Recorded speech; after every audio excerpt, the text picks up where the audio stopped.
In-negozjant Yorgen Fenech ta' 38 sena li joqgħod f'Portomazzo f'San Ġiljan inżamm arrestat wara li s-Sibt filgħaxija tressaq il-qorti mixli li ppromova, ikkostitwixxa, organizza jew ħallas għal qtil ta' Daphne Caruana Galizia fis-16 ta' Ottubru ta' sentejn ilu.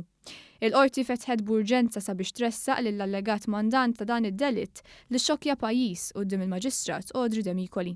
Huwa wieġeb mhux ħati għal qtil ta' Caruana Galizia. Il-prosekuzzjoni tmexxiet mill-kap tal-iskwadra tal-omiċidji Keith Arnaud mejjun mill-Ispettur Kurt Zara.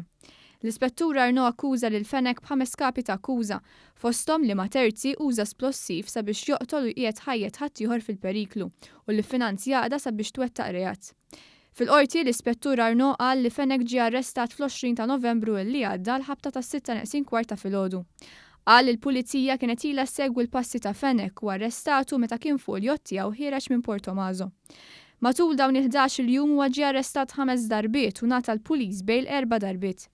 L-avukati Marion Camilleri mill-uffiċċju ta' Franco De Bono u Gianluca Caruana Carin staqsew bosta mistoqsijiet lill-Ispettur Arnaud, fosthom jekk Fenech tax informazzjoni dwar Keith Kembri u jekk dan issemmix fl-interrogazzjoni.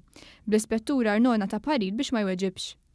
B'ton baxx Fenech wieġeb il-mistoqsijiet tal-qorti, fosthom li jaħdem bħala direttur.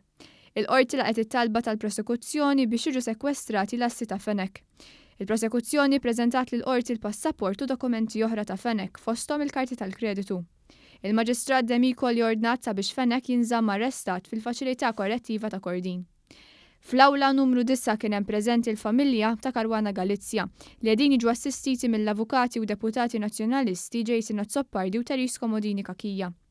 Fit-tmiem is-seduta Fenech ġie mmanezzjat u ġie eskortat lejn il-faċilità korrettiva ta' Kordin, fejn qegħdin jinżammu wkoll allegati eżekuturi ta' dan id-delitt, l-aħwa Alfred u George De Giorgio u Vince Muscat, li kienu ġew arrestati mill-pulizija 50 jum biss wara l-qtil ta' Daphne Caruana Galizia.